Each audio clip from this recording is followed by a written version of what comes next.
Terima kasih teman hati, masih di sini di Kalam Hati. Insya Allah sampai ke hati. Sebelum kita lanjutkan Ustadz, saya ajak teman hati yang ada di studio dan juga di rumah pastinya untuk lihat satu buah artikel berikut ini. Kita munculkan.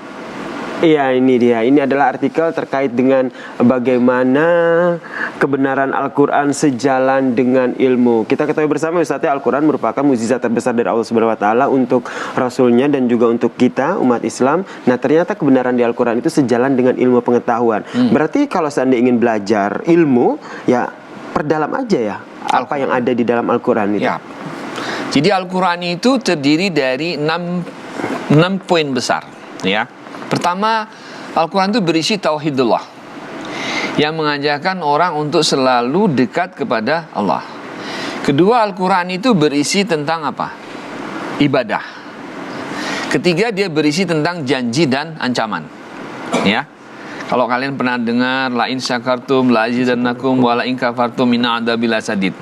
Orang yang selalu bersyukur akan mendapatkan kebaikan. Tapi sebaliknya orang yang tidak bersyukur dia dapat ancaman dari Allah, gitu ya. Yang keempat, Al-Quran berisi ilmu pengetahuan. Nah, ini yang kita bahas nih. Pengetahuan ini sangat luar biasa sekali. Dari sisi manapun dia bisa dilihat.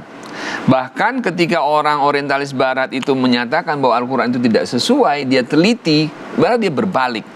Salah satu buku yang fenomenal adalah La Bible, La Quran et la Science, Maurice Bucaille, seorang ilmuwan Prancis yang menyatakan bahwa Al-Quran itu tidak hanya sejalan dengan Al-Quran, tetapi dia bisa mencerminkan apa yang ada di dalam Al-Quran, apa yang ada di dalam Taurat, apa yang ada di dalam Injil. Itu luar biasanya. Dan di dalam Al-Quran juga disebutkan, ya, bagaimana Al-Quran itu membenarkan kitab-kitab yang lalu yang berisi tentang ilmu pengetahuan. Kan ilmu pengetahuan itu tidak seperti yang mungkin kita hanya lihat ada pengetahuan tentang ini, tentang itu. Akhlak itu pengetahuan. Perputaran langit dan bumi itu pengetahuan, ya. Terjadinya gunung meletus itu pengetahuan. Bagaimana obat-obatan itu pengetahuan. Allah menciptakan laut. Pada saat itu kita belajar oceanografi. Allah menciptakan bagaimana Nabi Nuh menciptakan kapal. Kita berbicara hukum Archimedes, ya kan? Bagaimana kemudian Ibnu Sina yang memberikan dalam kitab Al-Qunun mengenai apa? Obat-obatan. Luar biasa. Dan semua itu ada di dalam Al-Quranul Karim.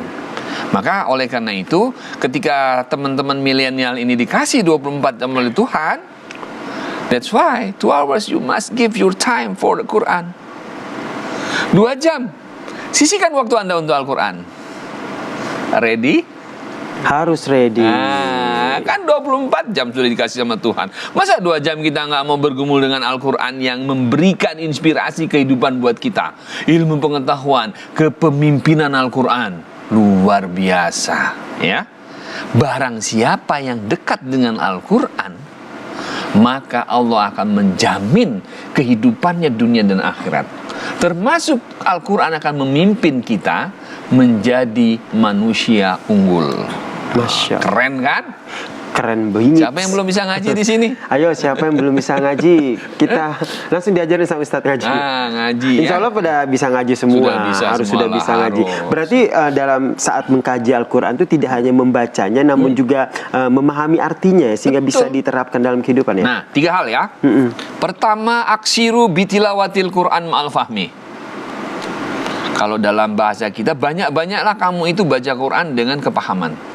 Ini pandangan futuristik dari siapa? Sunan Ampel, yang dikaji lewat lagu Tombo Hati, baca Quran dan maknanya. Jadi kalau kita cuma baca Quran seperti ini, kita tidak memaknai maknanya, ya insya Allah sampai botak kita nggak akan mudeng. Dia bahasa Arab, asal baca aja gitu. Baca aja. Coba kalau kita terjemahkan, alhamdulillah segala puji lillahi bagi Allah Rabbil alamin, Tuhan semesta alam. Nah, ketika kita terjemahkan ke dalam bahasa Indonesia, kita terjemahkan ke dalam bahasa Jawa, kita terjemahkan dalam bahasa apapun, Al-Quran akan semakin dekat dengan kita. Karena kita paham artinya. Maka harus paham. Kalau misalnya belum sempat baca Quran gimana? Ya yang kedua dilakukan, lazimu ma'al ulama wasolihin. banyak dekat dengan ulama dan orang soleh. Kenapa? Karena ulama ini dia punya ilmu, dia juga sebagai pemimpin. Kan Anda semua akan jadi pemimpin. Minimal emak-emak ini kan jadi pemimpin rumah tangga ya. Minimal kan jadi pemimpin rumah tangga nih, yang mendidik anak-anaknya nanti menjadi orang-orang yang luar biasa. Betul. Ini juga begitu kan? Amin dulu dong. Amin. Memimpin keluarganya, memimpin rumah tangganya menjadi lebih bagus. Saya doakan semua jadi orang kaya. Amin. Amin. Wah, Gitu Masya kan. Allah, didoain mulu nih sama Ustadz nih. Didoain yang baik-baik lagi. Ya. Jadi jangan khawatir. Dekati Al-Quran, everyday baca Al-Quran, ya, terjemahkan, maka Anda akan merasakan nikmatnya hidup di dunia ini. Kalau orang sudah hidupnya itu ikhlas, ya, kemana-mana dia santai. Duit bukan tujuan, ya, tapi kemanusiaan itu yang akan menjadi tujuan hidup kita. Betapa indahnya kalau kita bisa membahagiakan orang. Kan luar biasa nih. Paling tidak masih hasil kenal sama saya, dia bisa mewarnai hidup saya bisa mewarnai hidup dia. Ya kan? Luar biasa. Hidup untuk kemanusiaan itu adalah hidup yang sesungguhnya. Pemimpin sejati adalah pemimpin yang bisa menempatkan diri di mana dia berada. Dia ajak orang lain untuk menjadi berdaya dalam kehidupannya. That's akhlak dan kepemimpinan. Keseimbangan ini akan menjadikan kita humble pada orang lain, kita cinta kepada manusia lain. Dengan kata lain, hidup kita yang terbaik adalah bermanfaat buat orang lain. Ya, saya setuju, dan teman-teman hati di sini juga setuju ya. Hidup yang bermanfaat adalah hidup yang berguna, adalah hidup yang bisa memberikan manfaat untuk orang lain. Salah satunya adalah dengan menjadi pemimpin yang baik atas dasar ajaran Allah Subhanahu wa taala.